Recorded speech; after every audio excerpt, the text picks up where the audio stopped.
हरि ओम. ओम ग्रामणी नमः. ग्राम म्हणजे गाव, पण इथे तो अर्थ अभिप्रेत नाही. पंचमहाभूतांपासून सार उत्पन्न करणारा, सार काढणारा, पंचमहाभूतांपासून सार करणारा तो ग्रामणी. पंचमहाभूत म्हणजे भूतग्राम, त्या भूतग्रामाचा रस काढणारा, त्याला चालना देणारा तो ग्रामणी. नाम ऐकताना आम्हाला कठीण वाटते. पंचमहाभूत त्यांचा रस तो काढणारा आणि तो रस प्रवाहित करणारा असा हा महाविष्णू. आम्हाला वाटतं की अध्यात्म ही खूप मोठी गोष्ट आहे, आम्हाला पटकन कळेल असं नाही. पण तसं नाही. अध्यात्म सर्वात साधी आणि सोपी आणि सर्वात कठीण गोष्ट आहे. आम्ही कुठल्या दिशेने बघतो त्यावरती अवलंबून आहे. आकाश, अग्नी, वायू, जल आणि पृथ्वी अशी पंचमहाभूतं. विश्वातली प्रत्येक वस्तू या पंचमहाभूतांपासूनच बनलेली आहे. पंचमहाभूतानेच सर्व विश्व बनलेलं आहे. विश्व परमात्म्याने, महाविष्णूने, सद्गुरूनेच बनवलेलं आहे. म्हणजे नक्कीच त्या प्रत्येक वस्तूमधील जीवनरस राहायला लावणारा, उत्पन्न करणारा, प्रवाहित करणारा हा महाविष्णूच असला पाहिजे. माझं शरीर त्याने उत्पन्न केलं आहे म्हटल्यानंतर त्याने शरीरातले प्राणही उत्पन्न केले. जीवनरस म्हणजे चैतन्य, जिवंतपणा. माणसं, किडा, मुंगी, प्राणी, बॅक्टेरिया जिवंत आहेत. पण पंचमहाभूत जिवंत आहेत का? ही पृथ्वी जिवंत आहे का? तर जिवंत असणं म्हणजे फक्त प्राण असणं नाही. जिवंत म्हणा म्हणजे प्रगती. माणसाच्या शरीरात प्राण असतील पण तो मेलेलाच आहे. जर प्रगती आहे तर जिवंतपण आहे. काही मंडळींच्या आयुष्यात जिवंतपणाच निघून गेलेला असतो. कशातही त्यांना रस उरलेला नसतो. त्यांना काही करावंसं वाटत नाही. त्यांना काही करता येत नाही. अशी परिस्थिती काही तरुणांची सुद्धा होते. 20व्या वर्षी पण सर्व निर्विकार झालेला असतो. एखाद्या श्रीमंत गृहस्थाचा मुलगा असतो. महिन्याला लाखोंनी रुपये येतात. त्याला करण्यासारखं काही उरलेलं नसतं. लग्न होतं, मुलं होतात, तर सामान्य माणसाला स्वतःला कमवावं लागतं. त्याला अन्नासाठी, वस्त्रासाठी श्रम करावेच लागतात. त्या श्रमाची या माणसाला आवश्यकता नसते. काही माणसं चांगल्या घरातली असतात, काही वाईट घरातली असतात, तर काहीच न करता निष्क्रियपणे जगत असतात. ही जी निष्क्रियता आहे ना, ती जीवनरसाच्या पूर्ण विरोधी आहे. जो निष्क्रिय आहे तो जिवंत नाही. इथे जर आम्ही हा नियम लावला तर पंचमहाभूतं कधीच निष्क्रिय नाहीत. पृथ्वी निष्क्रिय आहे का? नाही. ती स्वतःच्या अक्षाभोवती फिरत राहते. ती सूर्याभोवती फिरत राहते. ती स्वतःच्या पोटातच लेकरांसाठी अन्न उगवत राहते, पाणी गोळा करत राहते. सूर्याच्या उन्हापासून स्वतःमध्ये बदल घडवत राहते. म्हणजे निष्क्रिय नाही. पाणी निष्क्रिय आहे का? नाही. पाणी स्वतःही वाहत आणि स्वतःही रूपांतरित होतं. एवढंच नव्हे तर ज्या ठिकाणी जातं त्या ठिकाणी वृद्धी करतं. वृद्धी करणं पाण्याचा महत्त्वाचा नियम मानलेला आहे. पाण्याला आम्ही जीवन म्हणतो कारण पाणी आमच्या जीवनाची वृद्धी करतं.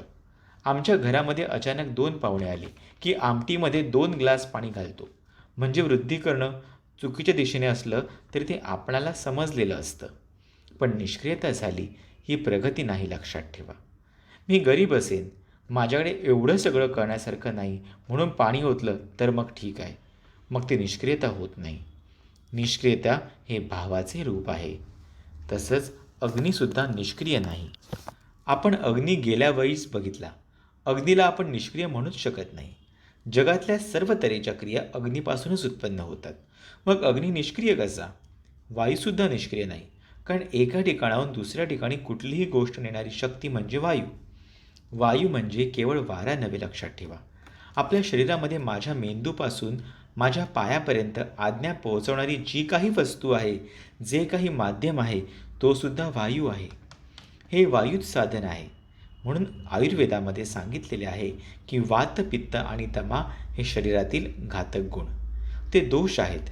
दोष म्हणजे वाईट गुण या अर्थाने नाहीत, तर ते 3 घटक आहेत. ह्याच्यामध्ये कफ आणि पित्त स्वतःहून काही करू शकत नाहीत. जोपर्यंत त्यांचा संयोग वायूशी होत नाहीत, ते उत्पन्न होऊन जागीच स्थिर होतात. पण जिथे कफ आणि पित्त बनतं तिथपासून जिथं त्याचं कार्य व्हायचं आहे तिथपर्यंत वाहून नेण्याचे कार्य वात म्हणजेच वायू करतं. मग वायू निष्क्रिय कसा? मग उरतं आकाश. आम्हाला वाटतं की आकाश नक्कीच निष्क्रिय असला पाहिजे. पण आकाशामधून ध्वनी उत्पन्न होतो. आकाशाचा गुणधर्मच मुळी ध्वनी आहे आणि मानवासाठी ध्वनी किती महत्त्वाचा आहे त्याची आम्हाला कल्पना आहे. ध्वनी जिवंतपणाचं प्रमुख लक्षण आहे. म्हणजेच आकाश निष्क्रिय नाहे, ते ध्वनी उत्पन्न करतं. म्हणजे जिथे जिथे ध्वनी उत्पन्न होतो तिथे तिथे आकाश आहे. म्हणजे पंचमहाभूते निष्क्रिय नाहीत, ती क्रियावान आहेत, म्हणून जिवंत आहेत. आपण प्रत्येक वस्तू जीव नाही असं आम्ही समजतो, प्राण नाही असं आपण समजतो. त्या वस्तूच्या ॲटममध्ये सुद्धा आणि केंद्रभागी सुद्धा प्रोटॉन्स आहेत व त्यामध्ये इलेक्ट्रॉन्स आहेत. ते इलेक्ट्रॉन्स एका विशिष्ट गतीने फिरतात आणि त्यांच्या गतीमध्ये थोडा तरी फरक झाला तरी स्फोट होऊ शकतो. ॲटम बॉम्बचा स्फोटसुद्धा आम्ही त्याच माध्यमातून करतो. लहानसा सूक्ष्म असा जो अणू आहे त्याच्यामध्ये सुद्धा गती आहे, क्रिया आहे. म्हणजेच विश्वातल्या प्रत्येक मूल घटकामध्ये सुद्धा सातत्याने क्रिया चालूच आहे. माझ्यासमोर दगड आहे किंवा हातात सोनं आहे किंवा हातात लोखंड आहे, त्या लोखंडाचा लहानसा अणूसुद्धा क्रियाशील आहे, क्रियावान आहे. त्याच्यामध्ये प्रोटॉन्स आणि त्याच्याभोवती इलेक्ट्रॉन्स सातत्याने फिरतात. त्या दोघांच्या मध्ये आकर्षण सातत्याने चालू आहे. म्हणून ते लोखंड लोखंड आहे, सोनं सोनं आहे. म्हणजेच काय, जर त्या त्या घटकाला त्याचं ते घटकपण कायम ठेवायचं असेल तर त्याला कायम क्रिया करणं आवश्यक आहे. जर मानवाला कायम मानव राहायचं असेल तर त्याला क्रिया करणं आवश्यक आहे. क्रिया कुठली? तर मानवी क्रिया. लोखंडाला सोन्याची क्रिया करता येईल का? नाही करता येणार. करायचा प्रयत्न केला तर त्याच्यामध्ये केमिकल प्रोसेसमध्ये नक्कीच बदल घडवावा लागेल. म्हणजेच याचा अर्थ मी जर माणूस म्हणून जन्माला आलो आहे तर माझा मृत्यू होईपर्यंत मला मानव म्हणूनच क्रियाशील राहिला पाहिजे. मी क्रियाशील असतोच. या जगातील प्रत्येक वस्तू अणू ही क्रियाशील आहे. प्रत्येक महाभूत क्रियाशील आहे. मी पंचमहाभूताने भरलेलो आहे. म्हणजेच आपोआप क्रियावान क्रियाशील आहेच. ही भूमिका आपल्याला पहिल्यांदा समजायला पाहिजे की माझ्या आयुष्यामध्ये सातत्याने आपोआप क्रियाशील आहेच. म्हणजे मी जो क्रियाशील आहे म्हणजे काय, तर क्रियाशीलतेचा गुणधर्म माझ्याकडे आहे. मी तो वापरतो की नाही, मी वापरायचा कसा, हे सामर्थ्य फक्त मानवाला परमेश्वराने दिले. प्रत्येक प्राणी क्रियाशील आहे, पण त्याची क्रियाशीलता ही त्याच्या स्वतःच्या बुद्धीवर अवलंबून आहे, त्याच्या शरीराच्या क्रियेवर अवलंबून आहे. आम्ही बघतो ज्या मांजराच्या पिल्लाने आपल्या आईला उंदीर खाताना बघितलेलं नाही, उंदीर देखील बघितलेला नाही, त्याला आपण कायमचं दूधच दिलं, ब्रेड दिलं, तरी देखील ते पिल्लू मोठं होईल तेव्हा ते उंदीर दिसताक्षणी उंदरावर झडप घालून ते त्याला खातं. म्हणजे त्याची क्रिया शिकण्यावर अवलंबून नाही, त्याच्याकडे जन्मगत आहे. म्हणजे त्याच्याकडे स्वातंत्र्य नाही, पण ते स्वातंत्र्य मानवाला मात्र नक्की आहे. माणूस शिकू शकतो, मानव स्वतःच्या इच्छेनुसार वागू शकतो. म्हणजे जी प्राण्यांकडे क्रियाशीलता असते ती प्राणी आपोआप सहजगत्या वापरतात, पण तो मानवाला मात्र ती मुद्दामहून वापरावी लागते. म्हणून मानवासाठी हे नाम अत्यंत उपयुक्त आहे. ओम ग्रामणी नमः. पंचमहाभूतांपासूनचा माझा देह, माझे शरीर, माझं मन, बुद्धी बनलेली आहे. ते जरी क्रियाशील असलं तरी मी स्वतःच्या ह्या तिघांच्या व्यतिरिक्त जो कोणी आहे तो क्रियाशील आहे का?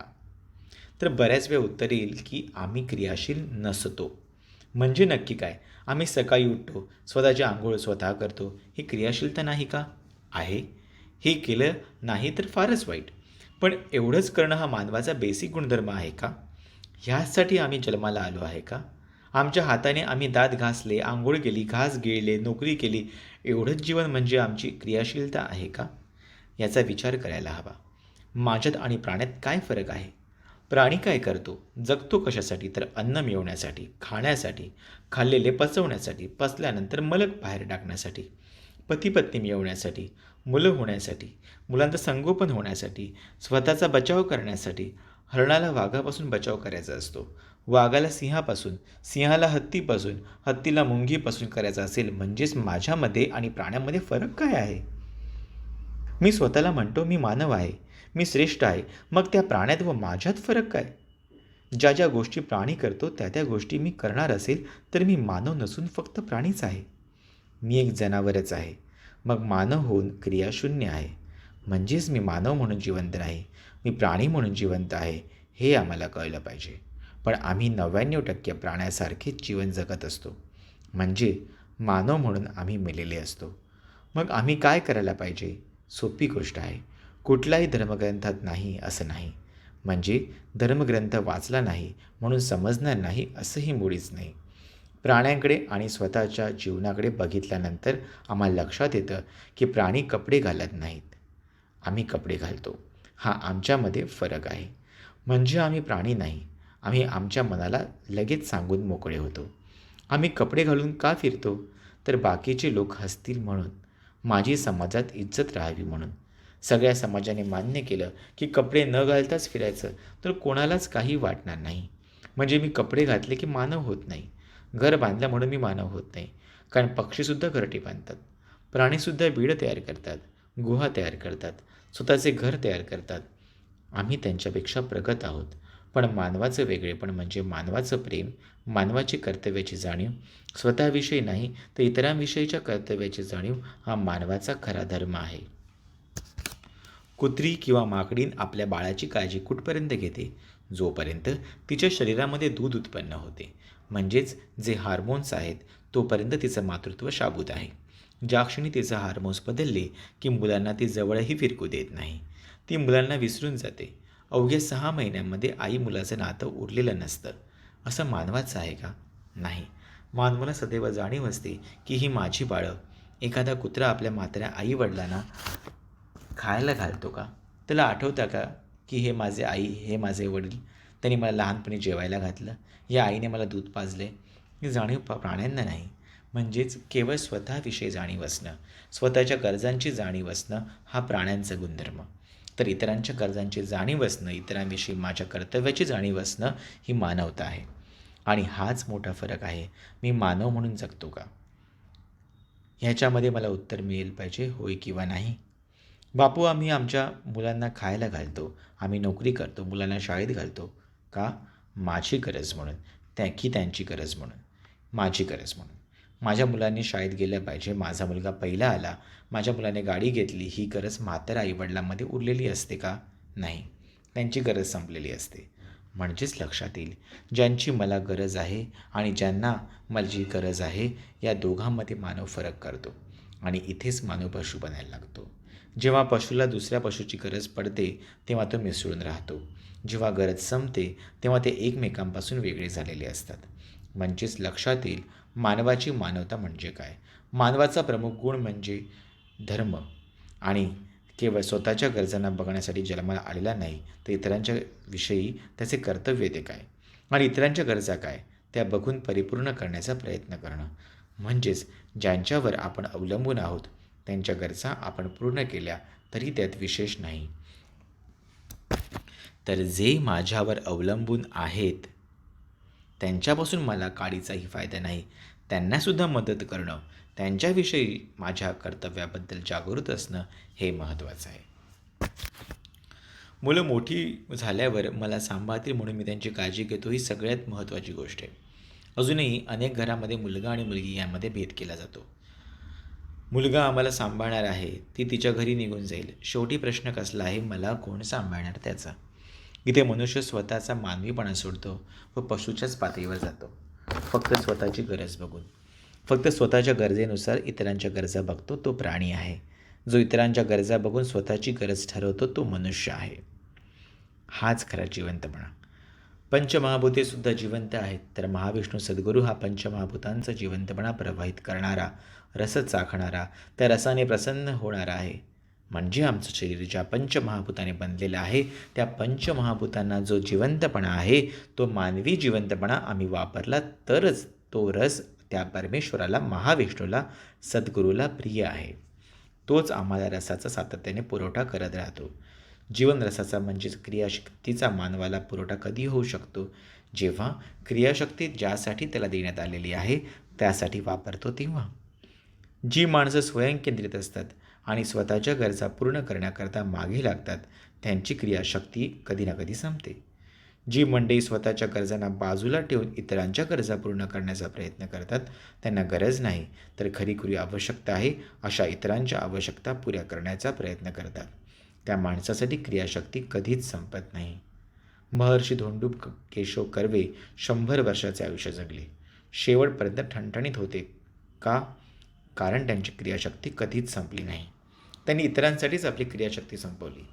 म्हणून हा फरक आम्ही लक्षात घेतला पाहिजे. मला जर माझी क्रियाशक्ती वाढत राहावी असं वाटत असेल तर मला माझी क्रियाशक्ती ज्यासाठी परमेश्वराने दिली आहे त्यासाठीच वापरायला हवी. म्हणजे माझ्या मानवीपणासाठी वापरायला हवी. आपण प्रत्येकाने विचार करायला हवा की अशी क्रियाशक्ती मी वापरली आहे का? मी असा मानव झालो आहे का की अजून प्राण्यासारखाच जगतोय, फक्त स्वतःच्या गरजा बघण्यासाठी? माझी बायको, माझा नवरा, माझी मुलं या माझेपणात जोपर्यंत माझा फायदा आहे तोपर्यंत त्यांच्यासाठी सगळं करायला तयार असतो. पण थोडा तरी तोटा होणार असेल तरी मी काहीही करायला तयार होत नाही. परंतु जेव्हा मोठ्या गोष्टीशी संबंध येतो त्या क्षणी आमची रिॲक्शन काय होते, आमचा प्रतिसाद काय असतो त्याच्यावर आमचं मानवीपण ठरतं.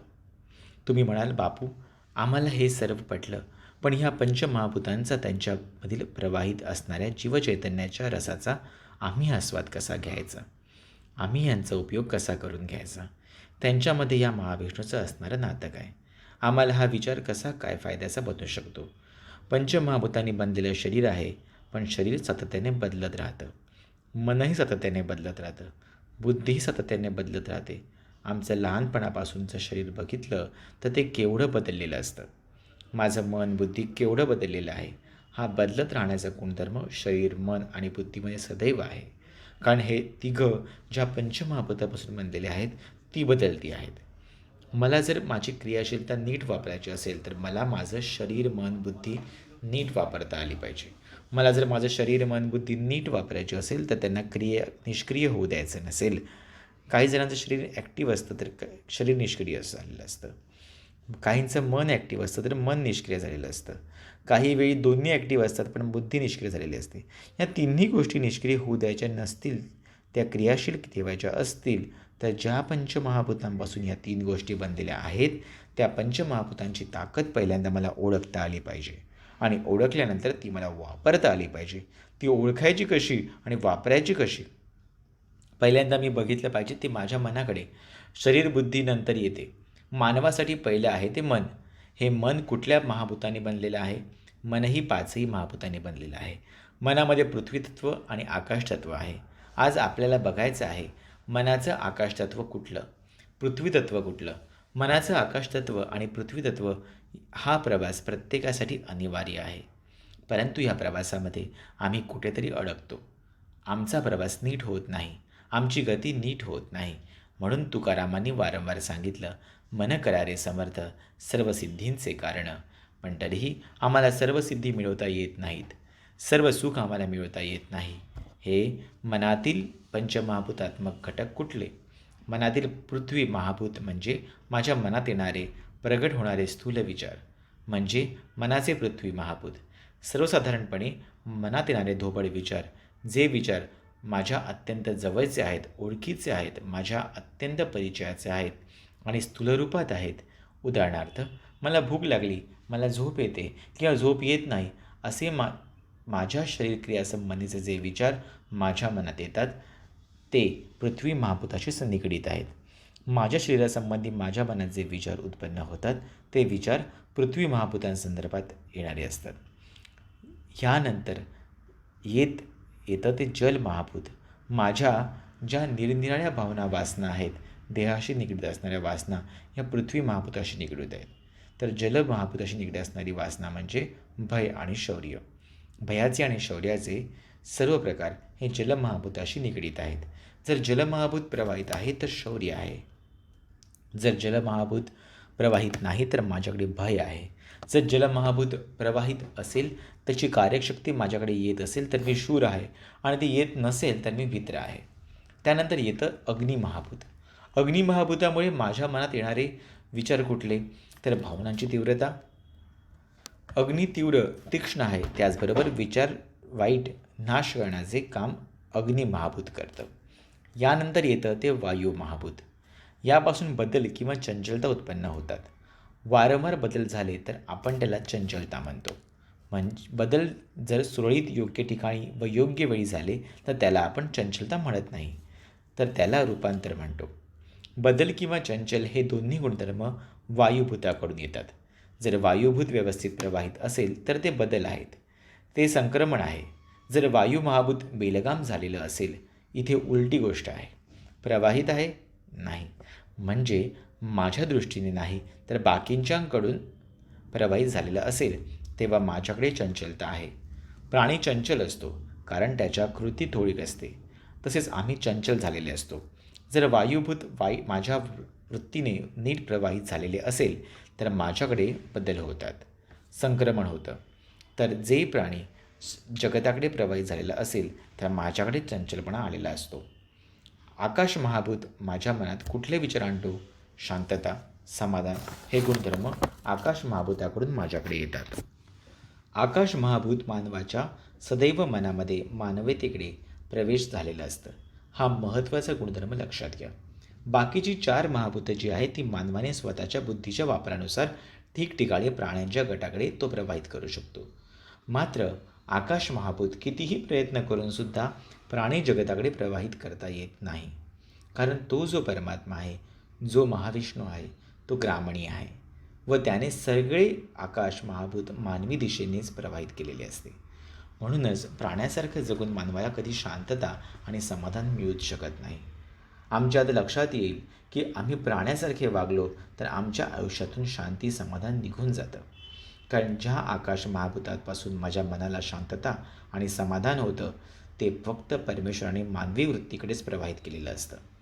सातत्याने प्रत्येक मानवामध्ये बाकीची 4 महाभूतं ही मला आकाश महाभूताच्या दिशेनेच घडवायला हवी आणि हेच मानवाच्या आयुष्यातील प्रमुख उद्दिष्ट आहे. माझ्या मनातील ही जी 4 महाभूतं आहेत ती परमेश्वराने माझ्याकडे सोडलेली आहेत. मग ते माझ्यावर अवलंबून आहे. ती महाभूतं मी प्राण्यांच्या दिशेने वळवतो की मानवी वृत्तीच्या दिशेने वळवतो. जर मी मानवी वृत्तीच्या दिशेने वळवली तर मला शांतता आणि समाधान प्राप्त होतं. आम्हाला शांतता आणि समाधान जीवनात प्राप्त होत नाही. याचा अर्थ माझी जी 4 महाभूतं आहेत, माझ्या मनात जे 4 महत्त्वपूर्ण घटक आहेत ते कुठेतरी मानवी वृत्तीने न वागता पशुवृत्तीने वागत आहेत. ते पशुवृत्तीने वागत असल्यामुळे शेवटी मला शांतता, समाधान मिळू शकत नाही. इथे आमच्या लक्षात येईल की हे जे मानवी मन आहे ते मानवी मन आणि मानवी मनाचे 5 घटक त्यातील आकाश महाभूत सद्गुरू महाविष्णूने त्याच्या अकारण कारुण्याने सदैव मानवी वृत्तीकडेच ठेवलेले आहेत. म्हणजे माझा मूळ गुणधर्म सदैव मानवी वृत्तीकडेच मला प्रवास करण्यासाठी मला परमेश्वर ही पहिली शक्ती, पहिलं पाऊल चुकीचं पडलं की सगळंच चुकीचं होतं. म्हणजे पहिलं पाऊल चुकीचं पडणार नाही याची काळजी परमेश्वराने घेतलेली आहे. पहिलं महाभूत आकाश हे योग्य दिशेलाच सदैव वळवता येईल. आम्ही मात्र योग्य दिशा आल्यानंतर सुद्धा चुकीच्या मार्गावरती मुद्दामहून पाऊल टाकतो. मानवाचं जिवंतपणा म्हणजे काय? ही जी 4 महाभूत माझ्या मनावर सातत्याने अंमल गाजवतात त्या महाभूतांचं कार्य मला मानवी बुद्धीकडे वळवायला हवं. मग ही वळवायची कशी? तुम्हाला वळवायची नाहीत तर ही जी चुकीच्या दिशेने वळतात त्याला तुम्ही विरोध करायचा. चांगल्या दिशेने तुम्ही आपोआप वळणार आहात. तुम्ही म्हणाल आम्ही आमच्या बुद्धीने प्रयत्न करू, पण महाभूत ही जोरदार आहेत. सगळे आध्यात्मिक ग्रंथ आम्हाला हेच सांगतात. खरं आहे. म्हणूनच तो जो ग्रामणी आहे, महाविष्णू आहे, त्याला मला शरण जायला हवं. पंचमहाभूतांपासचा रस प्रवाहित करणारा महाविष्णू आहे. जोपर्यंत मी स्वतः माझ्या अहंकारामुळे माझे रस प्रवाहित करण्याचा प्रयत्न करतो तेव्हा ती महाभूतं माझ्यापेक्षा पॉवरफुल असल्यामुळे मला वाटेल त्या दिशेने खेचून घेऊन जातात. जेव्हा मी परमेश्वराला अहंकाराला बाजूला सारून काढून जेव्हा मी महाविष्णूला सद्गुरूला मनोभावे शरण जातो, मी पूर्णपणे त्याचा आज्ञांकित बनतो, त्या क्षणाला माझ्या 4 महाभूतांचा मालक तो महाविष्णू बनतो. मग तो त्यांचा मालक असल्याने त्याचं सामर्थ्य कितीही मोठं असलं तरी त्यापेक्षा मोठं सामर्थ्य परमात्म्याचं आहे. म्हणून माझ्या मनाच्या 4 घटकांचा स्वामी जेव्हा परमात्मा होता तेव्हा आपोआप त्यांचाही रिंग मास्टर आहे. तो या सगळ्या हिंस्र प्राण्यांना बरोबर प्रवाहित करायला लावतो. म्हणजे गोष्ट अशी आहे की आम्ही म्हणतो देव आकाशात राहतो. असा देव आकाशी राहत नाही. जे संस्कृतमध्ये वाक्य आहे देव आकाशात राहतात याचा अर्थ माझ्या मनातले आकाश महाभूत त्याच्यामध्ये देववृत्ती आहे. म्हणजेच मानवाला मानवी वृत्ती वळविण्याची ताकद आहे. बाकीच्या 4 महाभूतात दैवी वृत्ती नाही. दैवी वृत्ती फक्त माझ्या मनातल्या आकाशामध्ये आहे. म्हणून आम्ही म्हणतो देव आकाशात राहतो. आमचा गैरसमज असतो की आकाशात कुठेतरी लांब असेल, कुठेतरी स्वर्ग असेल, तिकडे इंद्र विष्णू बसलेला असेल. अशी परिस्थिती जगात नाही हे आम्हाला नीट माहिती पाहिजे. या चुकीच्या आहेत गोष्टी पूर्णपणे. इथे मला माहिती पाहिजे की माझ्या मनातील पंचमहाभूतांचं दैव वृत्ती आहे, म्हणजेच त्यांच्यामध्ये परमेश्वराचं स्थान आहे. त्यांच्यानुसार मला माझ्या बाकीच्या 4 महाभूतांना चालवावं असं वाटत असेल तर या दैवी वृत्तींना मला आवाहन करता आलं पाहिजे. म्हणजे काय, तर मनापासून मला पहिल्यांदा लक्षात ठेवलं पाहिजे की परमात्मा सदैव माझ्याबरोबरच आहे. ज्या अर्थी माझ्या मनातल्या आकाशामध्ये तो आहे, त्यात माझं मन माझ्याबरोबरच आहे, म्हणजेच हा परमात्मा सदैव माझ्याबरोबरच आहे. मी डोळे बंद करून घेतले, खोली बंद करून घेतली, कोणाला कधीच काहीच कळणार नाही अशी जरी मी काळजी घेतली तरी देखील जे मला माहिती आहे आणि जे मला माहिती नाही ते सगळं परमात्म्याला कळतं असतं. कारण तो माझ्या मनामध्ये पण आहे आणि प्रत्येक माणसाच्या मनामध्येही आहे. एवढंच नाही तर तो प्रत्येक वस्तू आणि महाभूतापासून बनलेली असल्यामुळे त्या प्रत्येक वस्तूच्या आकाशामध्येही तो आहेच. सदैव सगळीकडे त्या परमेश्वराची शक्ती आहे, म्हणून तो सर्व जाणतो. शरण जाण्याचा पहिला मार्ग म्हणजे तो सर्व जाणतो. मी सर्व लोकांना फसवीन, मी स्वतःलाही फसवू शकेन, पण मी परमात्म्याला कधीच फसवू शकणार नाही, कारण तो सर्व जाणतो. ही पहिली भावना ज्या क्षणी मी सदैव दृढ करतो, म्हणजेच परमेश्वराला शरण जाणं.